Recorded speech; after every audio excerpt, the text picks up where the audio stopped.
Chapter 21. Echoing Footsteps. A wonderful corner for echoes, it has been remarked, that corner where the doctor lived. Ever busily winding the golden thread which bound her husband, and her father, and herself, and her old directress and companion, in a life of quiet bliss, Lucy sat in the still house, in the tranquilly resounding corner, listening to the echoing footsteps of years. At first there were times, though she was a perfectly happy young wife, when her work would slowly fall from her hands, and her eyes would be dimmed. For there was something coming in the echoes, something light, afar off, and scarcely audible yet, that stirred her heart too much. Fluttering hopes and doubts, hopes of a love as yet unknown to her, doubts of her remaining upon earth to enjoy that new delight, divided her breast. Among the echoes, then, there would arise the sound of footsteps at her own early grave, and thoughts of the husband who would be left so desolate, and who would mourn for her so much, swelled to her eyes, and broke like waves. That time passed, and her little Lucy lay on her bosom. Then, among the advancing echoes, there was the tread of her tiny feet, and the sound of her prattling words. Let greater echoes resound as they would, the young mother at the cradle side could always hear those coming.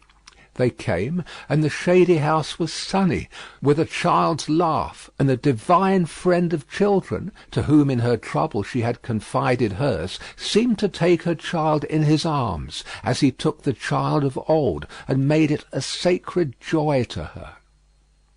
Ever busily winding the golden thread that bound them all together, weaving the service of her happy influence through the tissue of all their lives, and making it predominate nowhere, Lucy heard in the echoes of years none but friendly and soothing sounds.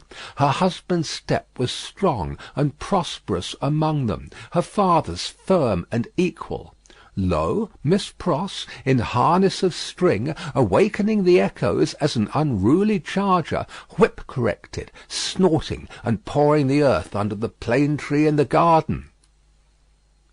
Even when there were sounds of sorrow among the rest, they were not harsh nor cruel.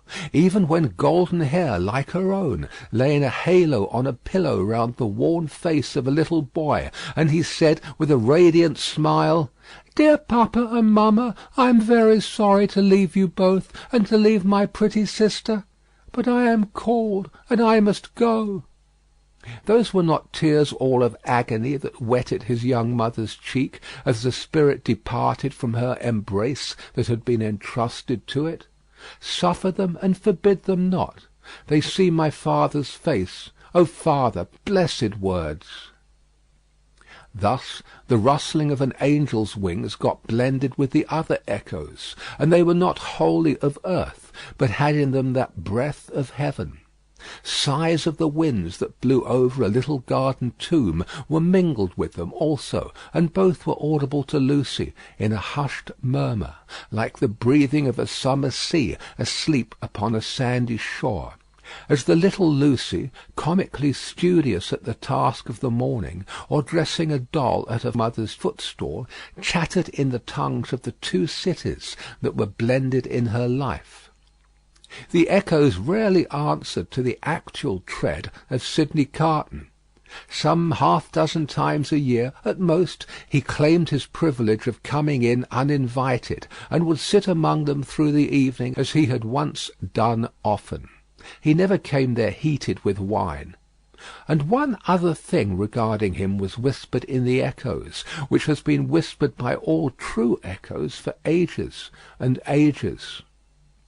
No man ever really loved a woman, lost her, and knew her with a blameless though an unchanged mind when she was a wife and a mother, but her children had a strange sympathy with him, an instinctive delicacy of pity for him.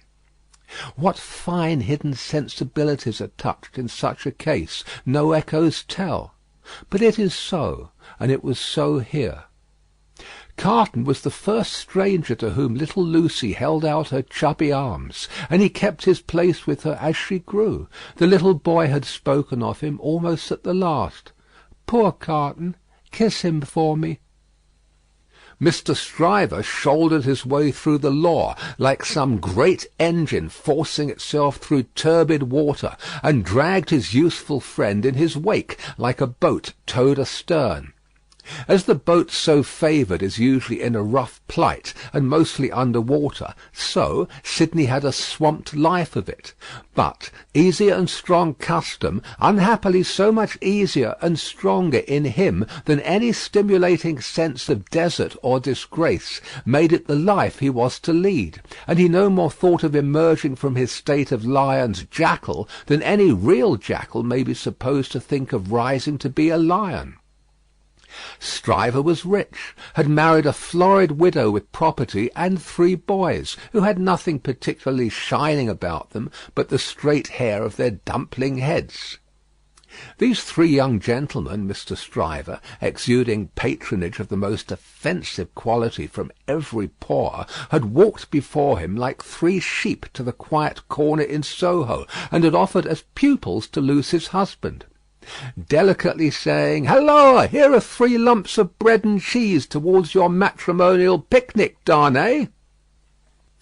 The polite rejection of the 3 lumps of bread and cheese had quite bloated Mr. Stryver with indignation, which he afterwards turned to account in the training of the young gentlemen, by directing them to beware of the pride of beggars, like that tutor fellow.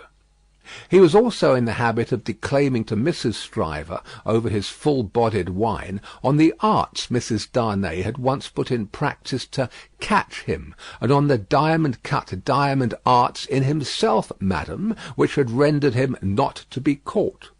Some of his King's Bench familiars, who were occasionally parties to the full-bodied wine and the lie, excused him for the latter by saying that he had told it so often that he believed it himself, which is surely such an incorrigible aggravation of an originally bad offence as to justify any such offenders being carried off to some suitably retired spot, and there hanged out of the way.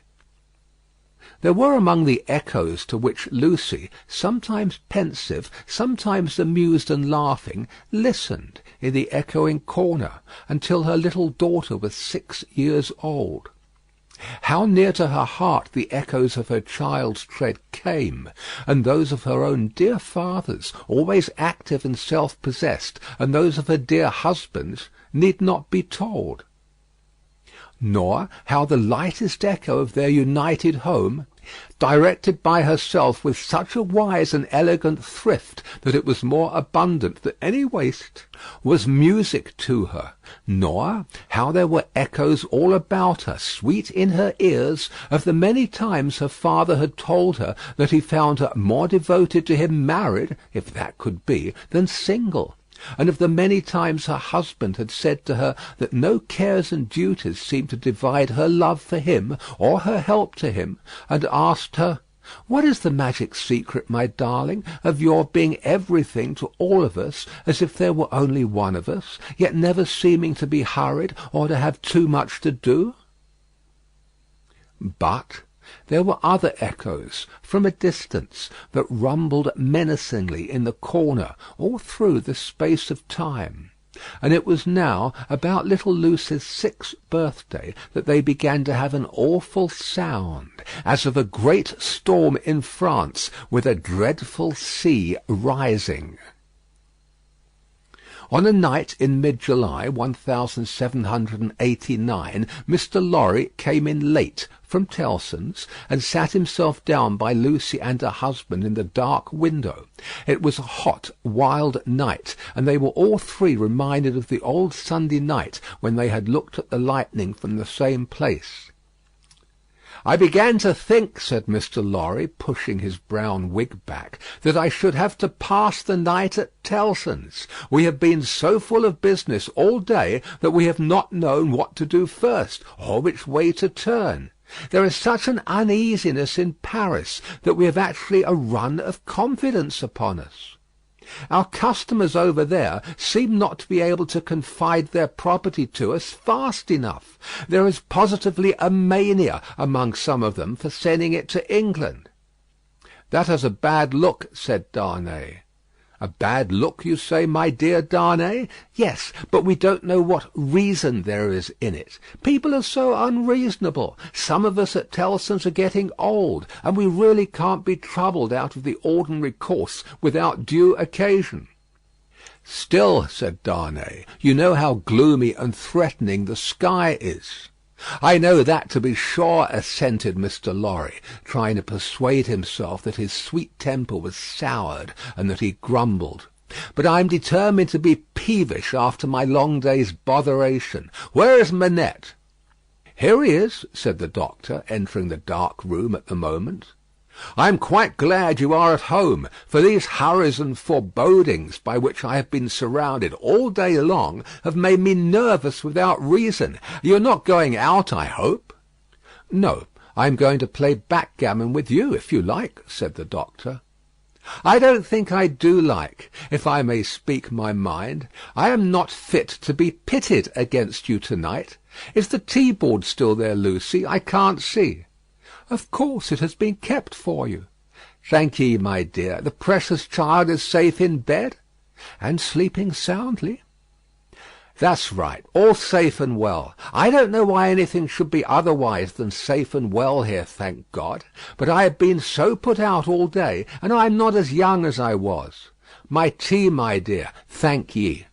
Now, come and take your place in the circle, and let us sit quiet and hear the echoes about which you have your theory."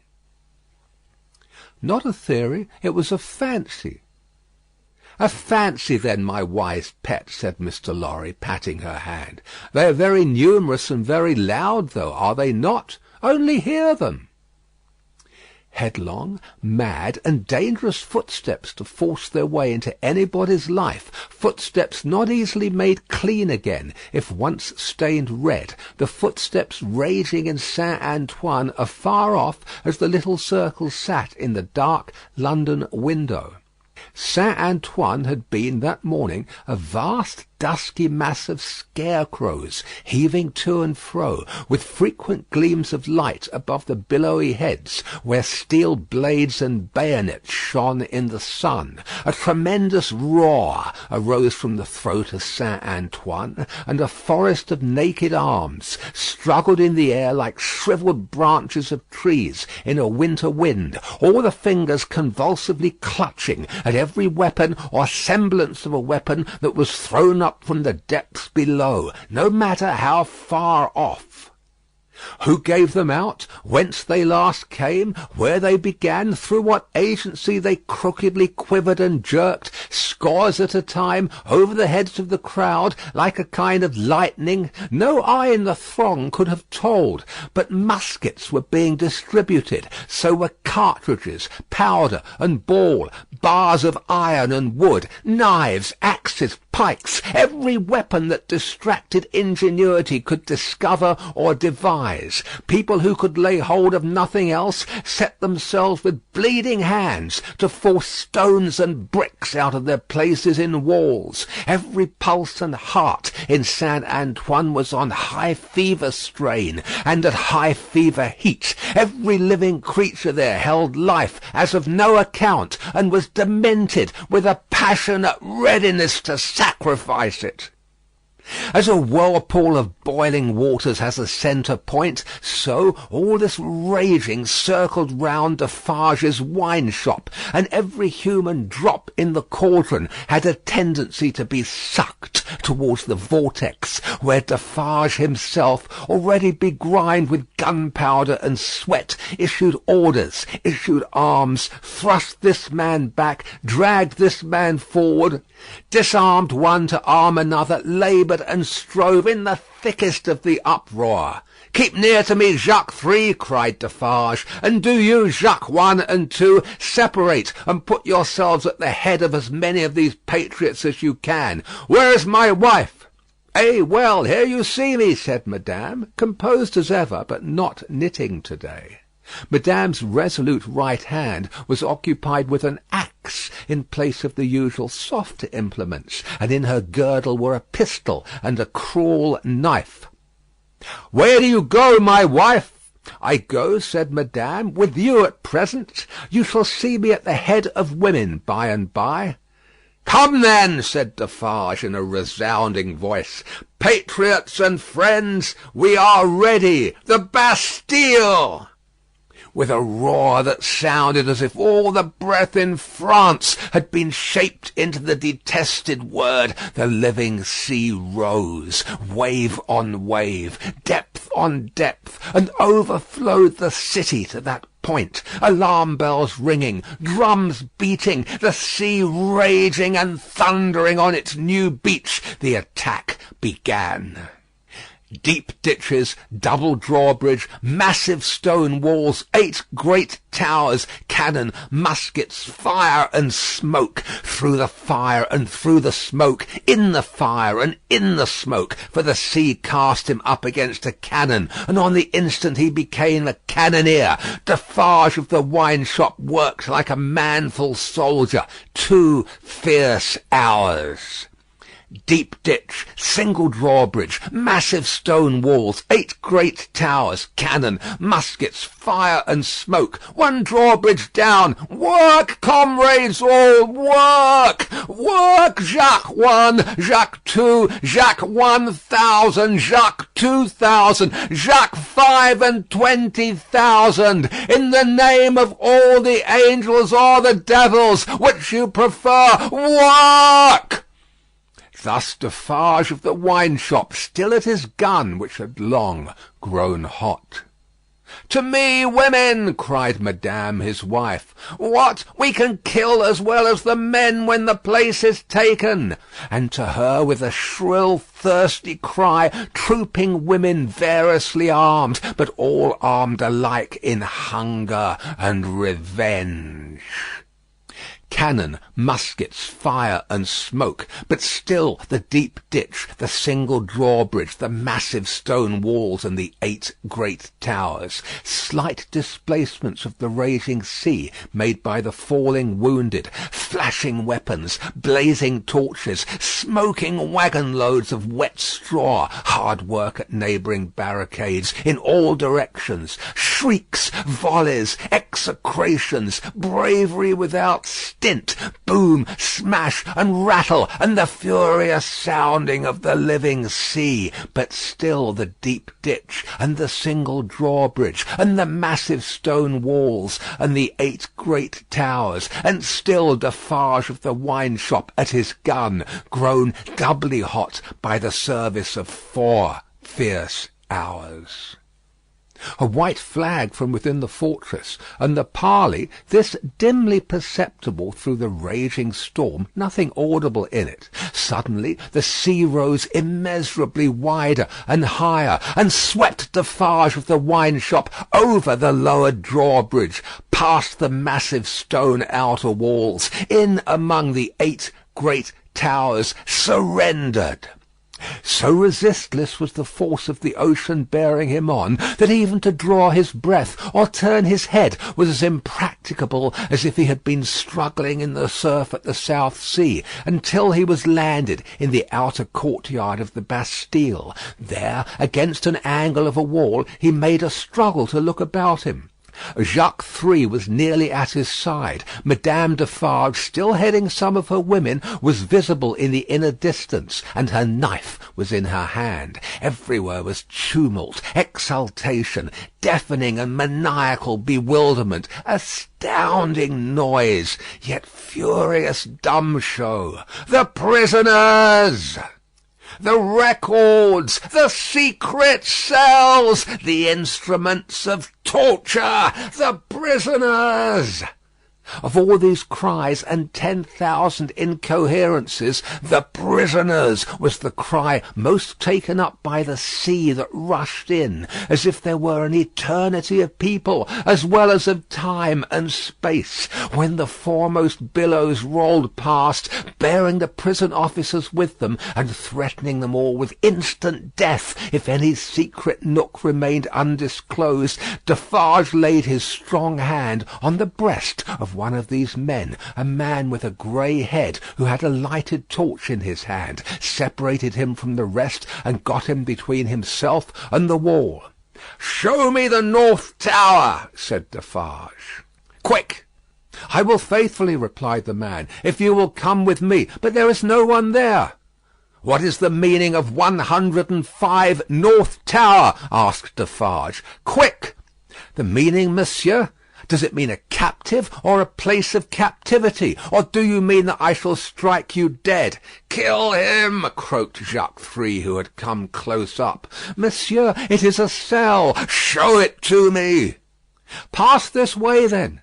Jacques Three, with his usual craving on him, and evidently disappointed by the dialogue taking a turn that did not seem to promise bloodshed, held by Defarge's arm as he held by the turnkey's. Their three heads had been close together during this brief disclosure, and it had been as much as they could do to hear one another even then, so tremendous was the noise of the living ocean in its eruption into the fortress and its inundation of the courts and passages and staircases. All around outside, too, it beat the walls with a deep, hoarse roar, from which occasionally some partial shouts of tumult broke, and leaped into the air like spray. Through gloomy vaults, where the light of day had never shone, past hideous doors of dark dens and cages, down cavernous flights of steps, and again up steep, rugged ascents of stone and brick, more like dry waterfalls than staircases, Defarge, the turnkey, and Jacques Three, linked hand and arm, went with all the speed they could make. Here and there, especially at first, the inundation started on them and swept by. But when they had done descending, and were winding and climbing up a tower, they were alone. Hemmed in here by the massive thickness of walls and arches, the storm within the fortress and without was only audible to them in a dull, subdued way, as if the noise out of which they had come had almost destroyed their sense of hearing. The turnkey stopped at a low door, put a key in a clashing lock, swung the door slowly open, and said, as they all bent their heads and passed in, 105 North Tower. There was a small, heavily grated, unglazed window high in the wall, with a stone screen before it, so that the sky could be only seen by stooping low and looking up. There was a small chimney, heavily barred across, a few feet within. There was a heap of old feathery wood ashes on the hearth. There was a stool and table and a straw bed. There were the 4 blackened walls and a rusty iron ring in one of them. "Pass that torch slowly along these walls, that I may see them," said Defarge to the turnkey. The man obeyed, and Defarge followed the light closely with his eyes. "Stop! Look here, Jacques." "A.M.," croaked Jacques Three as he read greedily. "Alexandre Manette," said Defarge in his ear, following the letters with his swart forefinger, deeply engrained with gunpowder. And here he wrote, "A poor physician," and it was he, without doubt, who scratched a calendar on this stone. "What is that in your hand? A crowbar? Give it me." He had still the linstock of his gun in his own hand. He made a sudden exchange of the two instruments, and turning on the worm-eaten stool and table, beat them to pieces in a few blows. "Hold the light higher," he said wrathfully to the turnkey. "Look among those fragments with care, Jacques, and see, here is my knife," throwing it to him. "Rip open that bed, and search the straw. Hold the light higher, you." With a menacing look at the turnkey, he crawled upon the hearth, and peering up the chimney, struck and prised at its sides with the crowbar, and worked at the iron grating across it. In a few minutes some mortar and dust came dropping down, which he averted his face to avoid, and in it, and in the old wood ashes, and in a crevice in the chimney, into which his weapon had slipped or wrought itself, he groped with a cautious touch. "Nothing in the wood and nothing in the straw, Jacques?" "Nothing." "Let us collect them together, in the middle of the cell. So, light them, you." The turnkey fired the little pile, which blazed high and hot. Stooping again to come out at the low arched door, they left it burning, and retraced their way to the courtyard, seeming to recover their sense of hearing as they came down, until they were in the raging flood once more. They found it surging and tossing, in quest of Defarge himself. Saint Antoine was clamorous to have its wine-shop keeper foremost in the guard upon the governor who had defended the Bastille and shot the people. Otherwise the governor would not be marched to the Hôtel de Ville for judgment. Otherwise the governor would escape, and the people's blood, suddenly of some value after many years of worthlessness, be unavenged.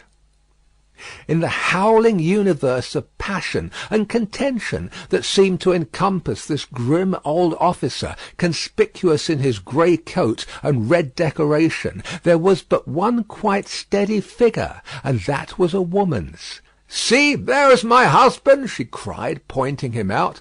"See Defarge." She stood immovable close to the grim old officer, and remained immovable close to him, remained immovable close to him through the streets, as Defarge and the rest bore him along, remained immovable close to him when he was got near his destination, and began to be struck at from behind, remained immovable close to him when the long gathering rain of stabs and blows fell heavy, was so close to him when he dropped dead under it, that, suddenly animated, she put her foot upon his neck, and with her cruel knife, long ready, hewed off his head. The hour was come when Saint Antoine was to execute his horrible idea of hoisting up men for lamps to show what he could be and do. Saint Antoine's blood was up, and the blood of tyranny and domination by the iron hand was down. Down on the steps of the Hôtel de Ville, where the governor's body lay, down on the sole of the shoe of Madame Defarge, where she had trodden on the body to steady it for mutilation. "Lower the lamp yonder!" cried Saint Antoine, after glaring round for a new means of death. "Here is one of his soldiers to be left on guard." The swinging sentinel was posted, and the sea rushed on. The sea of black and threatening waters, and of destructive upheaving of wave against wave, whose depths were yet unfathomed, and whose forces were yet unknown. The remorseless sea of turbulently swaying shapes, voices of vengeance, and faces hardened in the furnaces of suffering, until the touch of pity could make no mark on them. But in the ocean of faces, where every fierce and furious expression was in vivid life, there were two groups of faces, each 7 in number, so fixedly contrasting with the rest that never did sea roll which bore more memorable wrecks with it. 7 faces of prisoners, suddenly released by the storm that had burst their tomb, were carried high overhead, all scared, all lost, all wondering and amazed, as if the last day were come, and those who rejoiced around them were lost spirits. Other 7 faces there were, carried higher, 7 dead faces, whose drooping eyelids and half-seen eyes awaited the last day. Impassive faces, yet with a suspended, not an abolished, expression on them. Faces, rather, in a fearful pause, as having yet to raise the dropped lids of the eyes, and bear witness with the bloodless lips, "Thou didst it." 7 prisoners released, 7 gory heads on pikes, the keys of the accursed fortress of the 8 strong towers, some discovered letters and other memorials of prisoners of old time, long dead of broken hearts, such and such like. The loudly echoing footsteps of Saint Antoine escort through the Paris streets in mid-July, 1789. Now, heaven defeat the fancy of Lucie Darnay, and keep these feet far out of her life, for they are headlong, mad, and dangerous, and in the years so long after the breaking of the cask at Defarge's wine-shop door, they are not easily purified when once stained red. End of Book 2, Chapter 21. Recording by Paul Adams, www.yawnguy.com.